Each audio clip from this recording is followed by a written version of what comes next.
বৈশালীতে কাড়াকাড়ি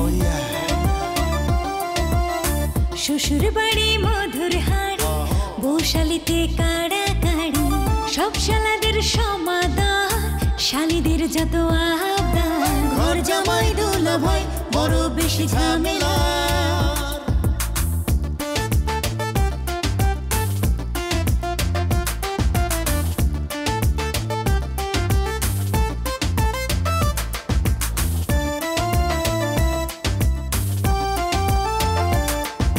শালীদের দুলা ভাই যুবকের প্রিয় ভাই চলো দেখি আসছে দুলা ভাই জিন্দাবাদ দুলা ভাই জিন্দাবাদ দুলা ভাই জিন্দাবাদ।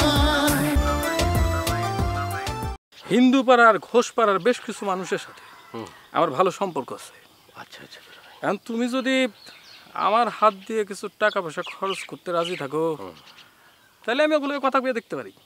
কেন ভাই টাকা দিয়ে আমি কি করুন? আরে রাখো টাকাটা, ধরো বুঝাই কইতাছি, ধরো। শোনো, ভোটের দিন অনেক কিছু উল্টাপাল্টা হয়ে যায়। কুতুস ভাই সালাম নিন।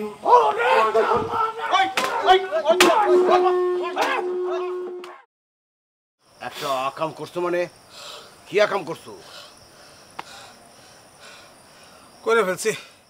ওই যে মধু গায়ন আছে না, হ্যাঁ মধু গায়ন মাইক নিয়ে নির্বাচনী প্রচারণা করতেছিল, দেখে মনে করো যে মাথায় আগুন ধরে গেল। আমি ঠিক থাকতে পারলাম না, এখন ডাল ভাইয়া ধৈর্যা দম দাম পিটানি শুরু করে দিলাম। মাইক ফাইক সব ভেঙে গেছে, সব বন্ধ রাখছে। কও কি? তো হঠাৎ করে তোমার মাথায় এই বুদ্ধিটা কেন এলো সাজু? দুলাভাই আমি কইতে পারবো না, মানে প্রতিপক্ষের মাইকিন থেকে মাথা ঠিক ছিল না। ওই যে আপনারা কইলাম না, দেখে মনে করেন মাথায় আগুন ধরে গেল, রক্ত উঠে গেল, দাম করে একটা ঘটনা ঘটায় ফেললাম। আচ্ছা বিয়াই, কেউ দেখে নাই তো? তোর মতো বলত তো আমি, আমার দেখবো এত সস্তা? দুলাভাই আমি রীতিমতো এই যে আমার এই শার্টটা দিয়ে পুরো চোখ মুখ বাইন্দা তারপর দাপ করে মারছি, কেউ দেখবার পারে নাই। কেউ দেখুক আর না দেখুক, তোমার কি ধারণা সাজু কুদ্দুস দুলাভাই ঘাস খায়? সে আন্দাজ করতে পারবো না এই অত্র অঞ্চলের মধ্যে এই একামটা কে করতে পারে? কার এত বড় বুকের পাটা? সে ঘুরে ফিরে সন্দেহটা আমারই করব, আমারই সন্দেহটা করব। সে ভাববো যে এই কাজটা আমি আমার লোক দিয়ে করে ফেলাইছি। আর কেস কামাই যা হইব সব মেম্বার সাহেবের উপরে আয়া পড়বো। কাল দিন পরে আমার নির্বাচন, কাউরে কোনো কিছু না জানে, 7-5 না বুঝা হঠাৎ করে তুমি এই কাজটা কেন করতে গেলে সাজু? তুমি জানো কালামের ঘনিষ্ঠ বন্ধু এই থানাতে আছে। দুলাভাই যদি আমার নামে মামলা করে কোনো কিছু জিগাইব না, সরাসরি আইসা আমার হ্যান্ডকাপ পরে থানায় নিয়ে চলে যাবো। আমি জানি না দুলাভাই, আমার মাথা ঠিক ছিল না। আমি কোনো কিছু ভাইবার চিন্তা করি নাই দুলাভাই। তবে একটা হিসাব আমার মাথায় ছিল, এত বড় একটা নির্বাচন, এত বড় একটা নির্বাচন হচ্ছে, এর মধ্যে কোনো ঝামেলা হইব না, এটা কোনো কথা? আর তারপরে শত্রুপক্ষ, একটা ঝামেলা না পাকলে কেমনে হয় দুলাভাই? ঝামেলা কি তোমার কাছে ভালো জিনিস মনে হইতেছে সাজু? যে নির্বাচনটা সরাসরি পার হয়ে যেতেছে, ঝামেলা ছাড়া ব্যাখ্যা লাগতেছে, ঝামেলা একটা বাধাইতেই হইব, পায়ে পাড়া দিয়ে তুমি ঝামেলাটা করে আসলা। ঝামেলা তো আপনি পড়বেন না, ঝামেলা পড়বো মেম্বার সাহেব। আপনি তো গিয়ে বাড়িতে গিয়ে চুপচাপ বয়ে থাকবেন, আর কোর্ট কাছারি যা আছে মামলা টামলা সব চাপাইয়া পড়বো আমাকে মেম্বার সাহেবের উপরে। তুই থাক তো, বেশি কথা কয় দুলাভাই। দুলাভাই আমার কথা হচ্ছে যা ঘটানো সে তো ঘটায় ফেলছি, এখন আমি তো মায়ের ফেরত আনতে পারবো না। কি করবো? আপনি একটা বুদ্ধি টুদ্ধি দেন, কি করবো এখন? আরে আমি আছি নির্বাচনের টেনশনে, এমন একটা ঘটনা ঘটায় তুমি কইতাছো কি করুম? বুদ্ধি দেন, কি বুদ্ধি আমি তুমি কও?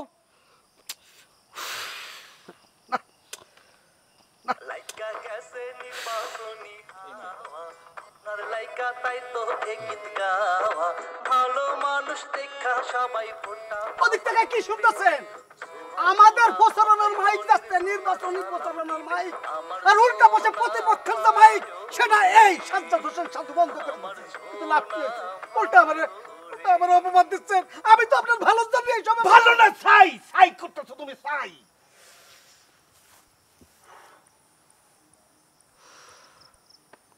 সাধু তুমি একটা কাম করো, দুলাভাই ওই যে আমগো মাইকে আমার প্রচার হইতেছে না, এখন যাইবা বধুরে সাথে করে নিয়ে যায় ওই মাইকটা ভাঙ্গা খানসুর করে ফেলা দিবা। তবে খবরদার কেউ যেন এই ব্যাপারটা দেখা না ফেলায়। আমাগো মাগ আমরা ভাঙুম, এতে আমাগো লাভ কি? লাভ আছে। শোন, ওরা তো আমগো নামে অপবাদ দিব, তার আগে আমরা আর একটা কাম করুম। আমরাই অগো নামে অপবাদ আগে সরাই দিব যে রাইতের অন্ধকারে আমাকে পোচার মাইক হঠাৎ করে কারা যেন অতর্কিত হামলা চালায় ভাঙচুর করছে। ওরা আমগো ফাঁসাইতে চাইলে আমরা ফাঁসামু, আমগো নামে মামলা করতে চাইলে আমরাও মামলা দিয়ে দেব। ভাই আপনি আপনার মানুষ না, আপনি যে কি আপনার মতো যে এমন বুদ্ধি, সাইনা সাইনা সাইনা সাইনা একটা গ্রেট বুদ্ধি। শোনো, বুদ্ধির জোরেই এখানে মাতব্বরি করতেছি। এখন আর দেরি করা যাইব না, সরাসরি যাও, কামটা করে আসো। দুলা ভাই আপনার আর কিচ্ছু কখন লাগবে না, আপনি নিশ্চিন্তে ঘরের মধ্যে জানাই বধু জি আমার লোক আয়। চলেন বিয়ে।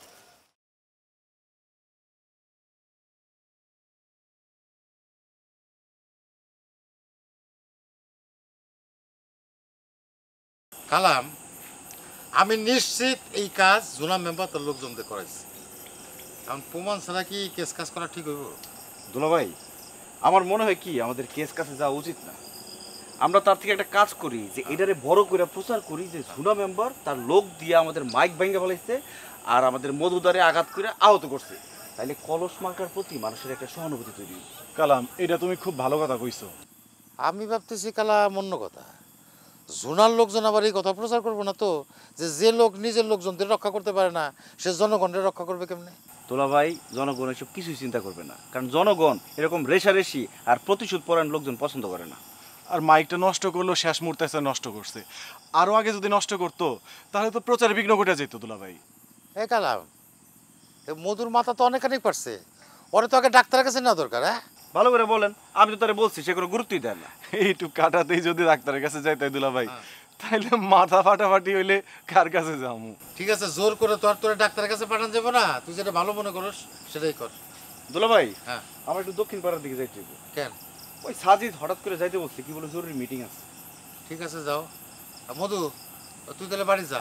কালাম, তুমি ওর একটু বাড়িতে পৌঁছে দিয়া তারপর দক্ষিণ পাড়া যাও। হ্যাঁ, আচ্ছা ঠিক আছে, চলো মজা। ডাক্তার কাছে গেলে সমস্যাটা কি? আরে কিচ্ছু হবো না, ঠিক আছে। তোমার কি টাকার খুব দরকার সাইজাবু? ওমা, হঠাৎ এই প্রশ্ন করতেছো যে? তুমি আগে আমার প্রশ্নের উত্তর দিবা, তারপরে গিয়ে আমি তোমার প্রশ্নের উত্তর দেব। দুনিয়াতে টাকার দরকার নাই এমন একটা মানুষ তুই আমার খুঁজে আগে দেখা, তারপরে আমি তোর প্রশ্নের উত্তর দেব। টাকার দরকার সবারই আছে, তাই বলে ভোট বেচে টাকা নিতে হইব? কি কইলি জুই? আর আমি কার কাছে ভোট বিক্রি করছি? হ্যাঁ, তুমি আর দুলাভাই ফরিদের কাছে যাও নাই ভোট বেচতে? আমি আর তোর দুলাভাই ফরিদের কাছে গেছি, এই কথাটা সত্যি, কিন্তু ভোট যে বিক্রি করতে গেছি এই ঠাডা বড় কথাটা তোরে কে কইছে? হ্যাঁ, তোমরা ফরিদের কাছে 1 লাখ টাকা দাবি করছো, সর্বশেষ রেট 50,000 টাকায় নাইমা আসো নাই? সঞ্জুই, ফরিদের কাছে তোর দুলাভাই আর আমি গেছিলাম, এটা সত্যি কথা, কিন্তু আমরা ভোট বেচতে যাই নাই, ওর ভোট জোগাড় করে দিমু সেই প্রস্তাবটা দিতে গেছিলাম। ওরে জিগাইস। প্রস্তাব দিতে গেছিলা সেটা ঠিক আছে, কিন্তু ধান্দা তো আসিল তোমাগো পকেটে টাকা ঢুকানো। এই জুই, এত বড় একটা কথা তুই আমারে কইতে পারলি? আমি আর তোর দুলাভাই গেলাম ফরিদের বালা লেগে, তুই এত বড় মিথ্যা একটা অপবাদ দিলি আমাকে দুজন রে। অপবাদ নেওয়ার মতন কাজ করতে পারবা আর অপবাদ লইতে পারবা না, তা তো হয় না। এই সে রে, তোরে ডাকছি আমি দুই বোনের কথার মধ্যে।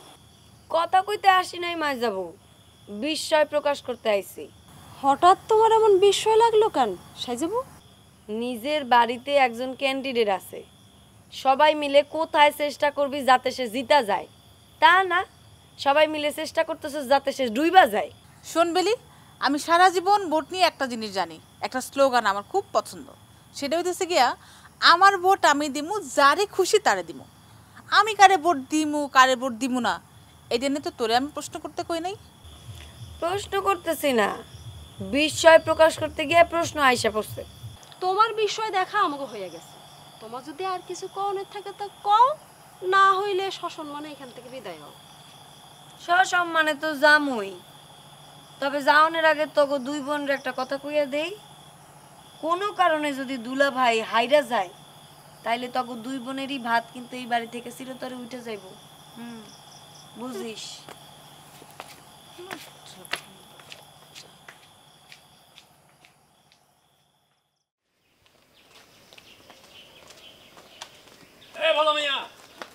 ব্যাপার তাড়াহুড়া করে কই যাইতেছো? আরে ওই যে হুমায়ুন চাচার বাড়িতে শিবালিপু আমার খবর দিছে। আমি একটা বিষয় বুঝতে পারতেছি না বাজা, জুনা মেম্বার যদি লোক দিয়া কলসি মার্কার মাইক ভাঙতে পারে, তাইলে জুনা মেম্বারের মাইকটা ভাঙলো কে? আমাকে লোকজন করলো তো জিনিসটা আমরা জানতাম। আমার ধারণা দুলাভাই এটা জুনারি কাজ, ও নিজের লোক দিয়ে এটা ভাঙাইছে। হ, আমারও একই ধারণা। নিজের মাইক নিজে ভাঙবো, কি জন্য ভাঙবো এটা তো আমার মাথায় আইতেছে না। আর এই একটা সহজ কথা বুঝতে পারতেছে না দুলাভাই, এই কলসের মাইক ভাঙার পরে কুদ্দুস মিয়া যদি কোনো কেস কাছে যায়, হ্যাঁ, তাহলে তো জুনা মেম্বার একটা ঝামেলায় পড়ে যাব। কুদ্দুস মিয়ারও যাতে চাপে রাখা যায় এই পলিসি থেকে জুনা মেম্বার এই কামটা করছে। মামার কথা একদম ঠিক। আবার এমন কিছু না তো না ফর। আপনি আবার কি ভাবতেছেন? না, ভাবতেছিলাম যে জুনা মেম্বার আর এই কুদ্দুসের রেশারেশির মাঝামাঝিতে আবার তৃতীয় পক্ষ ঢুকে গেছে ঘোলা পানিতে মাছ শিকার করার জন্য। তৃতীয় পক্ষ আবার কেডা হইতে পারে? না, এরকম কারো কথা তো আমার মনে আসতেছে না। আমারও মনে আসতেছে না। তাই ওই যে আবুল চেয়ারম্যান এমন কোনো নোংরা পলিটিক্স করবো না, তাতে যদি সে হাইরেও যায়। যেই যাই কোক ভাজা, এটা ওই জুনা মেম্বারই ষড়যন্ত্র। চিন্তা করা যায় ভোটে জিতার জন্য সে কি করতে না পারে। চাচা, কাল ভোটে ওই জুনা মেম্বার কোনো ঝামেলা করবো না তো? ঝামেলা মানে? মানে ওই যে মারা ধরা, ভোটারদের হুমকি দেওয়া, এইসব আর কি। সেটা তো করতেই পারে, এটা তো নতুন কিছু না। এই যে আমি যখন নির্বাচন করি আমার সময় এটা করছে না। আমরাও তৈরি হইয়া ভোট কেন্দ্রে যাবো দুলাভাই, ওরা যদি আমাকে একটা হুমকি দেয় আমরা দুটা হুমকি দিব। হ চাচা, এবার কিন্তু পরিস্থিতি বদলায় গেছে। ওই জোনা মেম্বার আর তার ভাই এবার কিচ্ছু করতে পারবে না। ওই যে কালামের বন্ধু পুলিশে আছে, প্রশাসন এবার স্বতন্ত্র থাকবে, মানে নিউট্রাল থাকবে। এইটাই হইতেছে আমাকে প্লাস পয়েন্ট। প্রশাসন নিরপেক্ষ, এতে করে ভোটাররা নির্বিঘ্নে ভোট কেন্দ্রে যাইতে পারবো। আর নির্বিঘ্নে যদি ভোট দিবার পারে, তাইলে জুনা মেম্বার আর ভাই দুইজনেরই লাল বাতি জ্বলবো, এটা নিশ্চিত। আপনি নির্বাচন থেকে সরে গেছেন বলেই এটা সম্ভব হবে দুলাভাই। দেরিতে হলেও আপনার যে সুবুদ্ধির উদয় হয়েছে, এই জন্য আপনারে আবারও ধন্যবাদ। সালাম আলাইকুম। চল চল, দেরি হয়ে যাচ্ছে স্যার।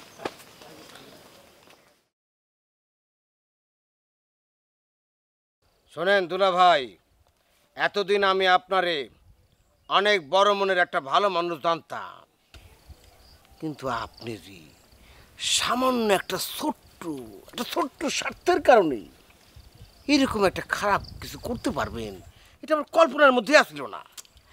নির্বাচনে জয় কি সব কিছু? নির্বাচনে জয় পাওয়ার জন্য আপনি এরকম একটা বাঁকা পথ বাইছে নেবেন, এটা তো আমাকে ভাবনার বইতেই আসছিল না। এই মেম্বার, এই বধু, তোমরা সব কি করতেছো? বাহ বাহ, এখন তো আপনি কোনো কিছু বুঝতেই পারবেন না। বধু চেহারাটা ভালো করে দেয়, নিষ্পাপ ভাব করে বসে আছি, এমন ভাব দেখাইতেছে যে ভাজা মাছটা একটু উল্টেও শেখাইতে পারবো না। না, পারবো না। শোনেন দুলা ভাই, বাঁকা পথে হাঁটলে কখনো ভালো কিছু সফলতা আশা করা যায় না। দুলা ভাই, এই মুহূর্তে আমগো কি করা উচিত জানেন? কি করা উচিত? যেমন করে আপনি আমার প্রচারের মাইকটা ভাঙছেন, ঠিক তেমন করে একটা বাড়িতে আপনার মাথাটা ফাটায় দেওয়া। মেম্বার কি করতেছে সব? হ্যাঁ, আমি তোমার প্রচারের মাইক ভাঙছি মানে? আপনি ভাঙেন নাই, কিন্তু আপনার ইশারায় আপনার সাঙ্গ পাঙ্গরা ভাঙছে। এই বধু, এই ফাজলামি করো আমার লাগে না? আমার সাথে ফাজলামি করো তোমরা। গত রাতে আমার প্রচারের মাইক ভাঙ্গা আমার লোকজনকে আহত করছো, এখন সেটা ঢাকতে এখন মিথ্যা গল্প বানাইতেছো না? থামেন, মিথ্যা কথা আমি কইতাছি না মিথ্যা কথা আপনি কইতাছেন, এটা এই গ্রামের হগলে অলরেডি জেনে গেছি। আপনার কি ধারণা এরকম উল্টাপাল্টা কাজ কইরা নির্বাচনে জিতাবেন? কখনো না। আমি নির্বাচনে জিতুম না সেই চিন্তা আমার। তোমরা তোমাকে চিন্তা করো। চিন্তা করেই তো ভোটে নামছে দুলা ভাই। আজ রাতের মধ্যে কি ঘটনা ঘটতে যেতেছে সেটার তো আপনি কিছু জানেন না। আপনার পক্ষে যে জোয়ারটা দেখতেছেন না, সেটা আগামীকাল ভোটের ময়দানে দেখবেন ওটা ফাটা পড়ে গেছে। দেখবেন যে আপনার ভোটাররা সিল মারতেছে, সিল মাইরাই যেতেছে। কিন্তু যখন রেজাল্টটা বাইর হইব তখন দেখবেন আমার ছোট ভাই ফরিদেই পাশ করে গেছি। আর চেয়ারম্যান হিসেবে আমার কথাটা না হয় নাই কইলাম। স্বপ্ন দেখতে তো পয়সা লাগে না, বিনা পয়সা তো কত স্বপ্নই দেখা যায়। এরাও দেখতে পারো যে ইলেকশনে তুমি এমপি হয়ে গেছো। দুলা ভাই, আমাগো মেম্বার সাহেব যে প্রতিভা লইয়া আগে যাইতেছে না, ভবিষ্যতে সেটাও দেখতে পারবেন। যাক, একজন হবু এমপির গ্রামে বসবাস করতেছি, এইটা ভাইবে নিজেরা ধন্য মনে হইতেছে। যাজ্ঞা, অত কথা বাড়ায় লাভ নাই। কালকে সকাল সকাল এসে নিজের ভোটটা দিয়ে যাও মেম্বার। হ্যাঁ দুলা ভাই, আপনার কি ধারণা হইতেছে আমি ভুল করে আমার ভোটটা আপনারা দিয়ে দিবার পারি? না, অনেক সময় হয় না ভোটের জোয়ারে যে মার্কায় ভোট দিতে গেলা হাত পিছলে অন্য মার্কায় ভোটটা করে গেল, হয় না? সেটা ভাবি কথাটা কইলাম আর কি। কাগজের মধ্যে টিপ দিলে এটা আবার হাত পিছলে যায় কি না? আরে না, আমরা যেভাবে তারা নরম করার চেষ্টা করতেছি সেও আমাকে নরম করার চেষ্টা করছে, এটা কিছু না। আমরা কি এত বোকা? দিনের মধ্যে প্রতিটা পোস্টার প্রতিটা বাড়ির দেওয়ালে দেওয়ালে সাটাইতে হইব আঠা দিয়া, বুঝছো? ভুল করা যাবে। এ বজ্জাত ভাই, খারাও খারাও খারাও। একটা কথা শুধু কইতে চাই, নামটা একটু সুন্দর করে ডাকলে বড় খুশি হয়। একটা মানুষের নামটা যদি কোনো অস্তিত্ব সংকটে পড়ে তার কিন্তু কোনো অবশিষ্ট থাকে না। আহারে, তোমার ক্যারেক্টার অনুযায়ী আমি তোমারে যেই নামেই ডাকুম সেটাই তোমার মাইনা নেওয়া উচিত। এতে তো মাইন্ড খাইলে চলবো না। এতদিন ধরে তোমার নামটা ভুলভাল চলতেছে, পারলে নামটা ঠিক করে লও। আমি আস্তে কথাবার্তা হুশ করে কবা। হ্যাঁ, আমি সাজ্জাদ হোসেন সাজু, আমার নাম নিয়ে আমার চিন্তা, আমার নাম কি করব না করব সেটা নিজস্ব ব্যক্তিগত ব্যাপার, আপনার সাথে আমি শেয়ার করবো না, ঠিক আছে? এখন আপনি বলেন কি জন্য ডাকছেন? ও, আমি ডাকছি কিসের জন্য? ওই যে তোমারে দেখলে না কেমন যেন একটা রাম ছাগল লাগে, ওই যে এই জন্য মানে তোমারে ডাকছিলাম। তোমারে দেখলে না এক ধরনের আনন্দ হয়, মজা লাগে আর কি। এই ভদ্র মহিলা, কথাবার্তা ঠিক করে বলবেন। আপনি কি বললেন? এটা রাম ছাগল মানে কি? আপনি আমার রাম ছাগল বললেন? আমার কি এই জায়গায় দুইটা শিং আছে? দেখেন শিং আছে নাকি আমার দুইটা লম্বা লম্বা কান আছে? কোনটা? মাথার সাথে কান আছে, লম্বা কান। তাহলে রাম ছাগল কিসের জন্য বলতেছেন? ও, খালি শিং আর কান থাকলেই যে রাম ছাগল হয় ওইটা কেমনে ভাবলা? তুমি যে আমারে জুই ভাইবা দিনের পর দিন রাইতের পর রাইত ফোনে কথা কইতা, তখনই আমি বুঝা নিছি যে তুমি আস্তা একটা রাম ছাগল। এই শেফালি কোনো কারণ ছাড়া কথা কয় না বজা ভাই। আজ্ঞা না, কথাটা হচ্ছে এই যে এই পণ্ডিত এই যে ভজা মিয়া, হ্যাঁ, কিছু না বুঝাই একটা বলদের মতো করে হাসতেছেন। কিসের জন্য হাসতেছেন? আগে তো বুঝতে হবে সঠিক ব্যাপারটা কি। আপনি কোনো কথা না বুঝা আন্দাজের উপর হাসতেছেন কিসের জন্য? হাসির ঘটনা না হাসবেন? না না, আসল বক্তব্যে হাসুন যায়। জি না, হাসুন যায় না। প্রত্যেকটা ব্যাপারে প্রত্যেকটা কথারই পক্ষ এবং বিপক্ষ দুটো পার্ট থাকে। এই দুইটা পার্ট আগে পরিষ্কারভাবে শুনতে হবে, পক্ষেরও শুনতে হবে বিপক্ষেরও শুনতে হবে, তারপর বিচার বিশ্লেষণের পরে বোঝা যাবে কোনটা আসল সত্য। এখন আপনারে বলি, এই যে ভদ্র মহিলা, আপনি যে ফট করে আমার একটা ফাউল কথা বলে ফেললেন। হ্যাঁ, আপনি যে আমি যে ফোন করতাম, ফোন করে আমি যে কথা বলতাম, হ্যাঁ, সেখানে আপনি আমার সাথে ফোনে গোপনে কথা বলতেন। এখানে দায়ী কে, আমি না আপনি? আমি দায়ী হইলাম কেমনে? বারে কিছু বুঝবার পারতেছেন না। বড় বোন হইয়া আপনি ছোট বোনের প্রেমিকের লগে ফোনে কথা কইতেছেন, এটা পৃথিবীর কোন জায়গায় আছে? হ্যাঁ, আমি একজন বিশ্বস্ত প্রেমিক, আমি একজন আসল সঠিক প্রেমিক। বিশ্বাস করে আমি আমার প্রেমিকার মোবাইলে ফোন করেছি, আমি জানি যে আমি আমার প্রেমিকার সাথে কথা কইতেছি। সেই জায়গা ওই ফোনের উল্টা পাশে যদি ওই মানুষটাকে বদলাই দিয়া অন্য কাউকে দিয়ে ফোনে কথা বলানো হয় এবং সেটা যদি হয় নারী কণ্ঠ, তাহলে সেটাকে আমার বোঝার কথা। এর দায় কে নেবে, আমি না আপনি? এই রাম ছাগল,